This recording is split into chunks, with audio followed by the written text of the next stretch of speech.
नमस्कार मंडळी, चित्रपट व्याख्याते या चॅनलवर तुमचं स्वागत आहे. आज मी 2024ची Telugu horror love me explain करणार आहे. मूव्ही मी डिटेलमध्ये एक्सप्लेन केला आहे, तर व्हिडिओ शेवटपर्यंत नक्की बघा. चला तर मग जास्त वेळ न दवडता व्हिडिओला सुरुवात करूया. मूव्हीच्या सुरुवातीला आपण एका लेडीला, एका पर्सनला गाडताना बघतो. ती लेडी सांगते की ही स्टोरी एका मनुष्याची आत्म्याशी प्रेम संबंधाची आहे, ज्यात ती, अर्जुन, प्रताप आणि प्रिया आहे.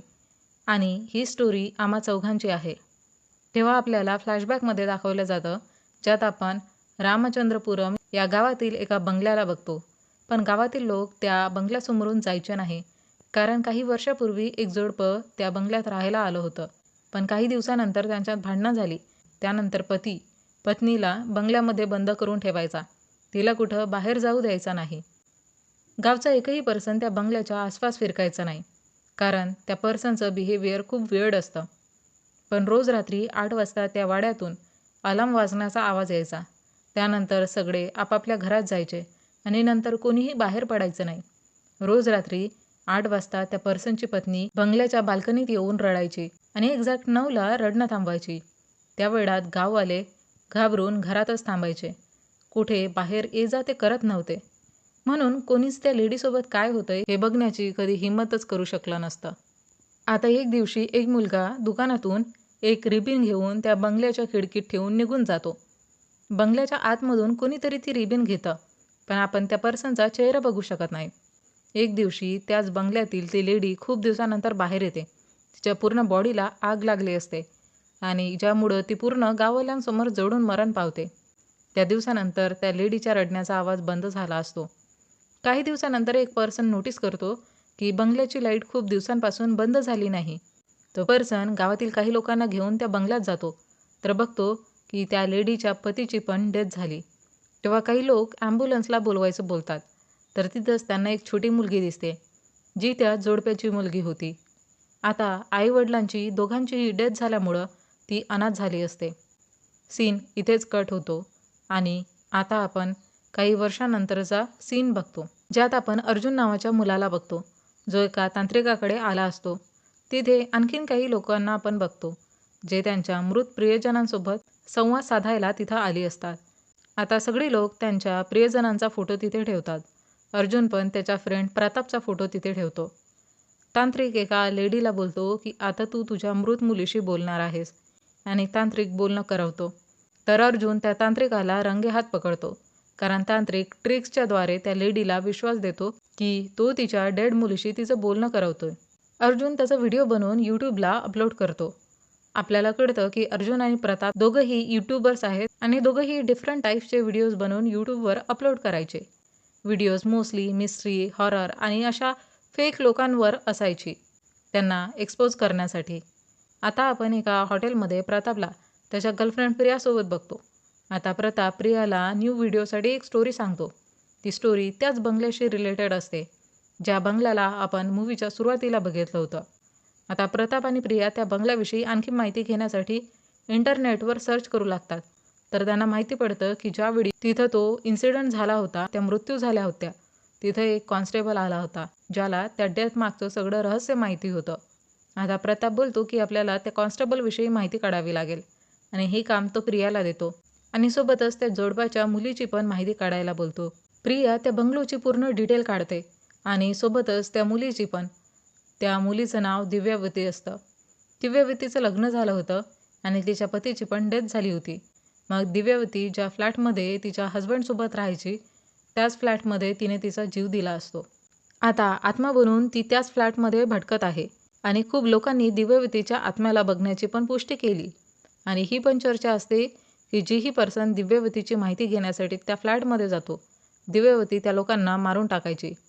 आता अर्जुन प्रतापला दिव्यवतीची पूर्ण स्टोरी सांगतो. याच दरम्यान प्रतापच्या घरी आपण तो सेम रिबीन बघतो, जो मूवीच्या सुरुवातीला एका मुलाने त्या बंगल्याच्या खिडकीत ठेवताना आपण बघितलं होतं. आता आपण एक फ्लॅशबॅक बघतो, ज्यात दिव्यवतीनेच तो रिबीन घेतल्याचा आपण बघतो. तिच्या पॅरेंटच्या डेथनंतर नेण्यात आलं असतं, तेव्हाच तिच्या हातून तो रिबीन पडतो आणि त्याच मुलाने तो उचलला असतो, ज्याने तो खिडकीत ठेवला होता. करंटली तो रिबीन प्रतापच्या घरी आहे आणि प्रतापच तो मुलगा आहे ज्याने तो रिबीन त्या बंगल्यात ठेवला होता. मे बी याच रिझनने तो यावर इन्व्हेस्टिगेशन करू बघतोय की दिव्यावतीसोबत काय झालं होतं. आत्म्याची गोष्ट ऐकल्यानंतर अर्जुन बोलतो, माझा या सगळ्यावर विश्वास नाही आणि तिथं आत्मा असेलही तर आजच मी त्या आत्म्याचा व्हिडिओ काढून माझ्या यूट्यूब चॅनलवर अपलोड करणार. इतकं बोलून अर्जुन तिकडून निघून दिव्यावतीच्या फ्लॅटकडे जाऊ लागतो. त्याला मध्ये खूप लोक थांबवण्याचा प्रयत्न करतात, पण अर्जुन त्यांचं ऐकत नाही. अर्जुनला फ्लॅटमध्ये खूप विचित्र गोष्टी दिसतात. एका वॉलवर रक्ताने लिहिलं असतं, डोंट मेस विथ मी, म्हणजे माझ्याशी पंगा घेऊ नकोस. तेव्हाच अर्जुनला अचानक दिव्यावती दिसते आणि अर्जुन तिच्या मागे जातो तर ती गायब झाली असते. अर्जुनला प्रतापचा कॉल येतो. त्यावर अर्जुन बोलतो की मी काही दिवस इथंच थांबणार आहे आणि तो एवढं बोलून कॉल कट करतो. दुसरीकडे आपण बघतो की प्रताप त्या कॉन्स्टेबलची डिटेल काढतोय. त्याला माहिती पडतं की त्या कॉन्स्टेबलने त्या मुलीला एका अनाथ आश्रमात टाकलं असतं. त्याच्या रिसर्चमध्ये माहिती पडतं की दिव्यावती ज्या कॉलेजला जायची त्या कॉलेजमध्ये दिव्यावतीचं नाव रजिस्टरच नाही. मे बी असं असू शकतं की दिव्यावतीने दुसऱ्या नावाने ॲडमिशन घेतली असावी. रिसर्चमध्ये त्याला 3 मुली खूप सस्पिशियस वाटतात आणि त्याला वाटतं की त्या तिघींपैकी कोणी एक दिव्यावती आहे. असं यासाठी कारण रिसर्च करतेवेळी बाकी सगळ्या स्टुडंटची माहिती मिळाली होती, पण या 3 मुलींचा फोन बंद आहे, मुली मिसिंग आहे आणि ॲड्रेस पण फेक वाटतोय. आणि त्या 3 मुलींचं नाव असतं पल्लवी, नूर आणि करिश्मा. आता या रिसर्च दरम्यान प्रतापला ही भीती पण असते की दिव्यावतीच्या आत्म्याने अर्जुनला काही केलं तर. आता नेक्स्ट डे अर्जुन त्याच भूतिया फ्लॅटमध्ये फिरत असतो. तेव्हा त्याला दिव्यावतीची आत्मा दिसते आणि अर्जुन त्या आत्म्याशी बोलू लागतो की मला तुला बघायचं आहे, पण दिव्यावती तिकडून निघून जाते. आता पुढं एक सॉन्ग दाखवलं जातं ज्यात आपण अर्जुन आणि दिव्यावतीच्या आत्म्याला खूप क्लोज आलेलं बघतो. अर्जुन दिव्यावतीच्या आत्म्याशी प्रेम करू लागला होता, पण तो दिव्यावतीला आत्मा मानायचा नाही. त्याला विश्वास होता की दिव्यावती आताही जिवंत आहे. अर्जुनने तिचा चेहरा बघितला नसतो. याच दरम्यान अंधारात अर्जुन आणि आत्मा इंटिमेट होतात. आपल्याला यातून कळतं की दिव्यावतीची आत्मा पण अर्जुनला आता पसंत करू लागली होती. ती आता आत्मा आहे की नाही हे आपल्याला पुढं कळेलच. दिव्यावती अर्जुनला हे बोलून फेस दाखवत नाही की ज्या दिवशी तू माझा चेहरा बघशील त्या दिवशी तू मारल्या जाशील. आता अर्जुन पण चेहरा बघण्याची जिद सोडून देतो. आता नेक्स्ट मॉर्निंग अर्जुन त्या फ्लॅटच्या ओनरकडे जातो. तिथं त्याला माहिती पडतं की एक कपल त्या फ्लॅटमध्ये राहायला आले होते, ज्यात पतीच्या डेथनंतर पत्नीने पण तिचं जीवन त्याच फ्लॅटमध्ये संपवलं होतं. त्या ओनर बोलतो की ही गोष्ट बाहेर येऊ नये म्हणून त्यांनी काही लोकांना पैसे देऊन त्या लेडीची डेड बॉडी त्या फ्लॅटच्या मागच्याच स्मशानभूमीत गाडली होती. पण ही गोष्ट बाहेर आल्यामुळं लोक त्या फ्लॅटमध्ये राहायला घाबरायचे आणि आपल्याला समजतं की ही स्टोरी दिव्यावतीचीच आहे. अर्जुन ओनरला विचारतो, तुमच्याकडे त्या लेडीचा फोटो आहे का? तर ओनर त्या लेडीचा एक फोटो देतो, ज्याला बघून अर्जुन थोडा शॉक होतो.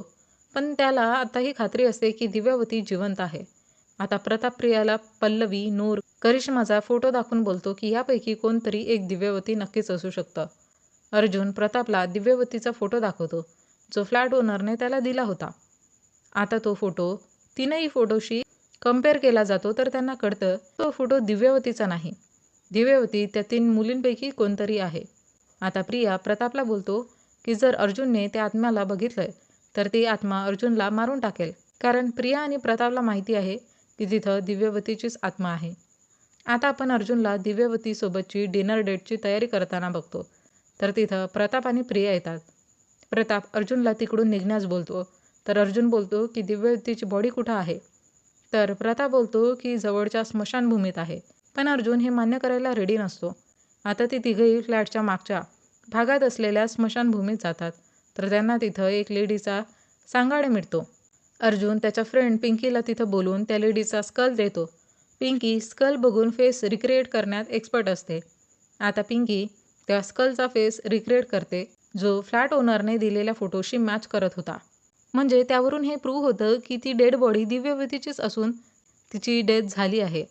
हे ऐकून अर्जुनला शॉक लागतो आणि तो मान्य करतो की दिव्यावती आता या जगात नाही. आता प्रिया प्रतापला बोलते की अर्जुनला कॉल कर, कारण तो कोणाशीही बोलत नाही आणि बस त्या फ्लॅटमध्ये गुमसून बसून असतो. हे माहिती असूनही की दिव्यावती मरण पावली, तरीही अर्जुन तिच्या आत्म्याच्या प्रेमात आहे. पण प्रताप प्रियाच्या गोष्टीला इग्नोर करतो. प्रिया कॉलेज बंक करून अर्जुनला भेटायला जाते, तर बघते की अर्जुन एका मंदिरात बसलाय. प्रिया अर्जुनला विचारते की तू कसं एका आत्म्यावर प्रेम करू शकतोस? तू तर तिला बघितलं पण नाहीस. त्यावर अर्जुन बोलतो की काही प्रेम बघितल्याविना पण केलं जातं. आपण देवाला पण बघितलं नाही तरी आपल्याला त्याच्यावर प्रेम आहे ना. आई तिच्या बाळाचा चेहरा न बघताच प्रेम करू लागते ना. तर माझं पण प्रेम तसंच आहे. आता अर्जुन प्रियाला घेऊन त्या फ्लॅटमध्ये जातो आणि तिथलं नेचर दाखवून बोलतो, बघ इथे किती शांतता आहे. प्रियाला हक करून बोलतो की असंच पहिल्यांदा मी दिव्यवतीला हक केलं होतं. आणि आता आपण नोटीस करतो की प्रिया अर्जुनच्या प्रेमात पडली. ती नेहमी त्याच्याच विचारात मग्न असते. अर्जुनचं असा चेहरा न बघता प्रेम करणं तिला खूप जास्त भावलं असतं. आता प्रताप नोटीस करतो की प्रिया त्याच्यापासून लांब पडतीये. आता प्रताप प्रियाला एक दिवशी भेटून बोलतोच की तू आजकाल अर्जुनची जास्तच केअर करायला लागली. आधी तर तुला तो खूप वेड वाटायचा. त्यावर प्रिया बोलते की अर्जुन सध्या दुःखात आहे म्हणून मी जरा त्याची काळजी घेते. प्रताप त्या तिन्ही मुलींचे फोटोज देऊन बोलतो की जर तो खरंच दुःखात आहे तर जा त्याला सगळं खरं खरं सांग की या तिघींपैकीच एक दिव्यवती आहे. ती नाही जी त्या फ्लॅटमध्ये मरण पावली. प्रिया अर्जुनला सत्य सांगण्याबद्दल मना करते पण प्रतापच्या फोर्स केल्यानंतर प्रिया अर्जुनला सगळं सत्य सांगते की त्या फोटोजमधलीच कुणी एक दिव्यवती आहे. त्या फोटोजला बघून अर्जुन खूप संतापतो आणि प्रियाला घेऊन त्या तिन्ही मुलीच्या घरी जातो. आता अर्जुन आणि प्रिया पल्लवीच्या घरी जातात. तिथं पल्लवीची आई सांगते की पल्लवी एक दिवशी कॉलेजचं बोलून गेली तर त्या दिवसापासून परतलीच नाही. आता अर्जुन आणि प्रिया एका रिटायर्ड पोलीस ऑफिसरकडे जातात तर त्यांना पण पल्लवी केसबद्दल जास्त माहिती नसतं. पण ते सांगतात की पल्लवीच्या मिसिंगच्या नेक्स्ट डेलाच MLAच्या मुलाची एका ॲक्सिडेंटमध्ये डेथ झाली होती, ज्यात त्या मुलासोबत एक मुलगी पण होती आणि दोघांचीही डेथ ऑन द स्पॉट झाली होती. आता ते दोघं नूरच्या घरी जातात तर नूरचे वडील सांगतात की नूर बहुधा कोणाच्या तरी प्रेमात होती आणि म्हणूनच ती घरून पडून गेली. सोबतच ते हे पण बोलतात की नूर घर सोडून गेल्यानंतर नेक्स्ट दिवशीच एका मुलीची डेड बॉडीची न्यूज मिळाली, ज्यामुळं नूरच्या घरच्यांनी अजून केलं होतं की नूर आता या जगात नाही. आता अर्जुन आणि प्रिया करिश्माच्या हॉस्टेलला जातात, जिथं हॉस्टेलची ओनर सांगते की करिश्मा एक दिवशी न सांगताच हॉस्टेल सोडून गेली आणि त्यानंतर ती कधी परतलीच नाही. आता अर्जुन विचारतो की काय तिची कोणी रूममेट होती. तर ओनर बोलते हो तिची एक रूममेट तर होती पण तिची पण एक दिवशी अचानक ॲक्सिडेंटमध्ये डेथ झाली आणि तिचं नाव नूर होतं. आता ही गोष्ट क्लिअर होते की नूरची डेथ तर डेफिनेटली झाली. आता फक्त पल्लवी आणि करिश्माविषयी माहिती काढायची होती. आता अर्जुन पिंकीला काही डिटेल्स देतो आणि बोलतो 8 मार्च 2022 रोजी ज्यांची ज्यांची डेथ किंवा ॲक्सिडेंट झालाय त्याविषयी माहिती काढ. पिंकीकडून माहिती मिळते की त्या दिवशी पल्लवी नावाच्या मुलीची डेथ झाली, म्हणजे पल्लवीची पण डेथ कन्फर्म झाली. आता अर्जुनला समजायला येत नाही की काय चाललंय नेमकं, पण त्याला हे माहिती पडतं की मिसिंग आहे पल्लवी, नूर आणि करिश्मा, पण त्यापैकी डेथ झाली आहे नूर, पल्लवी आणि वेनिलाची. वेनेला तीच MLAच्या मुलासोबतची मुलगी होती, म्हणजे करिश्मा आताही जिवंत आहे आणि कोणीतरी त्यांच्या नावात हेराफेरी केली की कोणी सत्यापर्यंत पोहोचूच नये की कोण जिवंत आहे आणि कोण मारल्या गेलंय. आता अर्जुन त्या तिन्ही मुलींचे स्कल घेऊन येतो, जे त्याने 3 वेगवेगळ्या गावच्या स्मशानभूमीतून आणली होती. त्या तिघींचेही स्कल त्यांच्या स्वतःच्या गावात मिळाले नसून दुसऱ्याच गावात मिळाले असतात. आता पिंकी त्या स्कलला रिक्रिएट करून त्या तिघींच्या फोटोशी मॅच करते. तिथं त्यांना माहिती पडतं की कोणतरी वेगवेगळी आयडेंटिटी घेऊन वेगवेगळ्या ठिकाणी राहतंय आणि त्यांच्या नावाची हेराफेरी पण त्या पर्सननेच केली. म्हणजे त्या पर्सनने आधी वेनेलाची आयडेंटिटी घेतली, मग पल्लवीची आयडेंटिटी आणि मग नूरची. अर्जुन घरी असताना त्याला पिंकीचा कॉल येतो. त्याला माहिती पडतं की काही दिवसांपूर्वी एका गावात करिश्मा नावाच्या मुलीची डेथ झाली होती, जिला त्याच गावच्या स्मशानभूमीत गाडलंय. पिंकी बोलते की जर आपल्याला तिचा स्कल मिळाला तर आपण तिचा फेस रिक्रिएट करून माहिती करू शकतो की ती कोण आहे. हे ऐकून अर्जुन करिश्माच्या डेड बॉडीचं स्कल काढायला जातो. तिथं पोहोचल्याच त्याला घुंगरांचा आवाज येतो. तेव्हा आवाज ऐकून अर्जुन बोलतो की प्रिया बाहेर ये. नेक्स्ट मोमेंटलाच प्रिया लाल साडी घालून हातात चाकू घेऊन अर्जुनच्या पुढ्यात येते. म्हणजे प्रियाच ती मुलगी होती जी वारंवार आयडेंटिटी चेंज करून कन्फ्युजन क्रिएट करत होती. म्हणजे कोणी पत्ताच लावू शकणार नाही की दिव्यवती कोण आहे आणि ती इथं पण तेच करायला आली होती. आता विचार करण्यासारखी गोष्ट म्हणजे प्रिया हे सगळं का करत होती आणि दिव्यवतीशी तिचा काय संबंध होता. अर्जुन बोलतो की मला सगळं सत्य सांग. त्यावर प्रिया सांगायला सुरुवात करते. तेव्हा आपल्याला माहिती पडतं की प्रियाच ती छोटी मुलगी आहे जी त्या बंगल्यात भेटली होती. प्रिया सांगते तिच्या आईवडिलांच्या डेथनंतर एका फॅमिलीने तिला अनाथ आश्रमातून अडॉप्ट केलं होतं. त्या कपलच्या मुलीची पण डेथ झाली होती, म्हणून प्रियाला त्यांनी अडॉप्ट केलं असतं. एक दिवशी प्रिया तिच्या आईला तिच्या मृत मुलीचा फोटोला बघून रडताना बघते, ज्याचं प्रियाला खूप वाईट वाटतं. म्हणून ती त्या लेडीच्या मुलीचा, वेनेलाचा गेटअप करते, हा विचार करून की तिला तिच्या आईचं प्रेम मिळेल. कारण प्रियाला ते प्रेम पाहिजे होतं, जे तिला बालपणापासून कधी मिळालं नव्हतं. आता वेनेलाच्या आईला प्रियामध्ये वेनेला दिसते आणि ती प्रियाला खूप प्रेम देते. काही वर्षानंतर त्या कपलची पण डेथ होते आणि प्रियाला वेनेला नावाची चीड होते, कारण स्कूलमध्ये तिला या नावावरून खूप टीज केलं जायचं. एक दिवशी प्रिया एकटी बसली असताना ती बघते की एमएलएच्या मुलासोबत पल्लवी नामक मुलीची ऑन द स्पॉट डेथ झाली.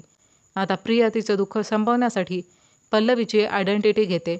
पल्लवीला वेनेलाची आयडेंटिटी देऊन ती स्वतःच पल्लवी बनली असते.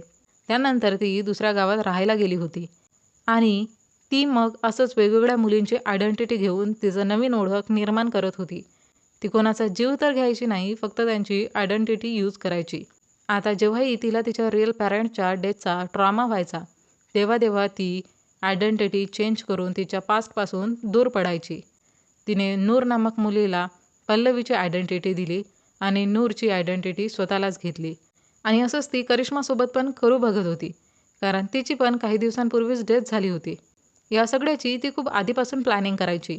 एक दिवशी प्रिया तिच्या फ्रेंडसोबत प्रतापच्या घरी पार्टीसाठी गेली असता प्रतापच्या घरी ती रिबन बघते, जी प्रतापने तिला लहानपणी दिली होती. त्यामुळं मग प्रियाला प्रतापवर प्रेम होतं आणि प्रतापच्या जवळ येण्यासाठी तिने तिचं नाव प्रिया ठेवलं असतं. ती प्रतापशी लग्न पण करणार होती. एक दिवशी प्रताप प्रियाजवळ त्या बंगल्याची आणि त्या मुलीची केस घेऊन आला असतो, जी केस स्वतःच प्रियाचीच होती. आता प्रियाला भीती वाटायला लागली की जर प्रताप आणि अर्जुनने यावर आणखी इन्व्हेस्टिगेशन केली तर सगळ्यांना माहिती पडेल की प्रियाच ती मुलगी आहे. म्हणून तिने दिव्यावतीची खोटी स्टोरी रचली. ॲक्च्युली दिव्यावती नामक एक मुलगी होती, जी त्या फ्लॅटमध्ये खरंच तिच्या हजबंडसोबत राहायची आणि तिच्या पतीच्या डेथनंतर तिने त्या फ्लॅटमध्येच तिचा जीव दिला होता. प्रियाने प्रतापला सांगितलं की दिव्यावतीच ती छोटी मुलगी आहे, जिने तिच्या हजबंडच्या डेथनंतर स्वतःचा जीव दिला आणि आता ती आत्मा बनून त्या फ्लॅटमध्ये भटकते. तिनेही यासाठी सांगितलं की प्रताप घाबरून ही केस सोडून देईल आणि इन्व्हेस्टिगेशन करणार नाही. पण ही केस जेव्हा अर्जुनला माहिती पडली तर त्यांनी ही गोष्ट ॲज अ चॅलेंज म्हणून स्वीकारली आणि आत्म्याला बघण्याच्या जिद्दीमध्ये तो त्या फ्लॅटवर गेला. आणि त्याच वेळेस प्रिया त्या फ्लॅटला भुतिया बनून तिथं येणाऱ्या प्रत्येकाला घाबरू बघत होती. पण तेव्हाच तिथं अर्जुन येऊन प्रियाला बघतो, पण तो प्रियाचा चेहरा बघू शकला नसतो. प्रिया त्याच्यापासून तिचा फेस लपवण्यात यशस्वी झाली असते. पण याच दरम्यान प्रियाला अर्जुनवर प्रेम झालं असतं, कारण त्याने आत्म्याला न बघता तिच्यावर प्रेम केलं होतं. ॲक्च्युली अर्जुनला पण या सगळ्या गोष्टींचा अंदाजा खूप आधीच लागला असतो. त्याने पहिल्यांदा जेव्हा प्रियाला त्या फ्लॅटमध्ये हक केलं होतं आणि दुसऱ्यांदा त्याने तिला जेव्हा हक केलं, तर तेव्हा त्याला कन्फर्म झालं होतं की प्रियाच आत्मा बनून हे सगळं नाटक करते. आता सगळं सत्य माहिती पडल्यावर अर्जुन प्रियाच्या चाकूने स्वतःला स्टॅब करून संपवतो, हे बोलून की तिचं सत्य आता कधीच जगापुढे येणार नाही, म्हणून त्याने स्वतःचं सॅक्रिफाईस दिलं असतं. आता प्रिया त्याला तिथंच गाडते आणि हाच तो मूवीच्या सुरुवातीचा सीन होता, जिथं आपण एका लेडीला एका पर्सनला गाडताना बघितलं होतं. म्हणजे ती लेडी प्रिया होती आणि तो पर्सन अर्जुन होता. आता प्रिया प्रतापकडे जाते. प्रताप खूप उदास असतो, कारण अर्जुन काही दिवसांपासून मिसिंग होता. त्याला माहिती नसतं तो कुठे गेलाय. तेव्हा प्रताप त्याचं आणि अर्जुनचं सामान वेगळं करतो. तर प्रिया त्या रिबीनविषयी प्रतापला विचारते की हा तुझाच रिबीन आहे ना? त्यावर प्रताप बोलतो, नाही, हा रिबीन तर अर्जुनचा आहे. आम्ही रूम शेअर करत असताना हा रिबीन माझ्याकडे आला. आता हे ऐकून प्रियाला आणखीनच शॉक लागतो, कारण तिच्या लहानपणी तिला रिबीन देणारा प्रताप नसून अर्जुन होता. तर यानंतर प्रिया खूप उदास राहायला लागली होती. ती घरी असताना तिच्या फोनवर एका अननोन नंबरवरून मेसेज येतो की मी स्मशानभूमीत रात्र काढतोय, ज्यामुळं ती समजते की हा अर्जुनचाच मेसेज आहे आणि म्हणून ती लगेचच स्मशानभूमीत जाते आणि बघते तर काय, तिथं अर्जुन उभा असतो. तिला वाटतं की ही अर्जुनची आत्मा असेल, पण नाही, अर्जुन जिवंत असतो. आता होतं असं की जेव्हा प्रियाने अर्जुनला गाडलं होतं तेव्हा पिंकी पण तिथंच लपलेली होती आणि तिने आधीच अर्जुनला एक ब्लड थिकनर लिक्विड पाजलं होतं, ज्यामुळं अर्जुनचं ब्लड थिक होऊन चाकू लागल्यानंतरही त्याचं जास्त ब्लड लॉस झालं नव्हतं आणि प्रियाच्या तिकडून गेल्यानंतर पिंकीने अर्जुनचा जीव वाचवला होता. ही प्लॅनिंग अर्जुनचीच असावी. त्याला मे बी हे सगळं खूप आधीपासूनच माहिती असावं. आता प्रिया अर्जुनला जिवंत बघून खूप हॅपी होते आणि अर्जुनला हग करते. आता मूवीच्या एंडिंग सीनला आपण बघतो की अर्जुन आणि प्रियाचं लग्न झालंय आणि आता दोघंही त्याच फ्लॅटमध्ये राहायला जातात. आज त्यांची फर्स्ट नाईट असते, जिथं अर्जुन प्रियाला बोलतो, लाजू नकोस, ही आपली पहिली वेळ थोडीच आहे. पण हे ऐकून प्रिया बोलते की हे तर आपण पहिल्यांदाच करतोय. तेव्हा अर्जुन सांगतो की जेव्हा पहिल्यांदा मी तुला त्या फ्लॅटमध्ये शोधायला आलेलो तेव्हाच फर्स्ट टाईम आपण इंटिमेट झालो होतो. पण प्रियाला याविषयी काहीच आठवत नाही. मग तेव्हा अर्जुनला लक्षात येतं की त्या दिवशी फर्स्ट टाईम तो प्रियासोबत नाही तर खरंच दिव्यवतीच्या आत्म्याशी इंटिमेट झाला होता. म्हणजे तीच दिव्यवती जिने स्वतःचा जीव घेतला होता त्याच फ्लॅटमध्ये. आता आपण दिव्यवतीच्या आत्म्याला पण तिथं बघतो. म्हणजे दिव्यवतीची आत्मा सुरुवातीपासूनच तिथं होती. मे बी दिव्यवतीची स्टोरी आपल्याला नेक्स्ट पार्टमध्ये दाखवल्या जाईल, ज्याची हिंट आपल्याला मूवीच्या एंडिंगला नेक्स्ट पार्टचं नाव kill me if you love me सांगून दिल्या जाते. आणि मंडळी, इथे मूवीचा द एंड होतो. तर मंडळी, हे होतं लव्ह मी या मूवीचं एक्सप्लेनेशन. तुम्हाला हा मूवी आणि माझं एक्सप्लेनेशन आवडल्यास व्हिडिओला लाईक, शेअर, कमेंट करून चॅनलला सबस्क्राईब करायला विसरू नका. सोबतच बेल आयकनला प्रेस करा, म्हणजे येणाऱ्या प्रत्येक नवीन व्हिडिओची नोटिफिकेशन तुम्हाला सर्वात आधी मिळेल आणि तुमचा एकही व्हिडिओ मिस होणार नाही. चला तर मंडळी, भेटूया लवकरच एका नवीन व्हिडिओमध्ये. तोपर्यंत टाटा, बाय बाय.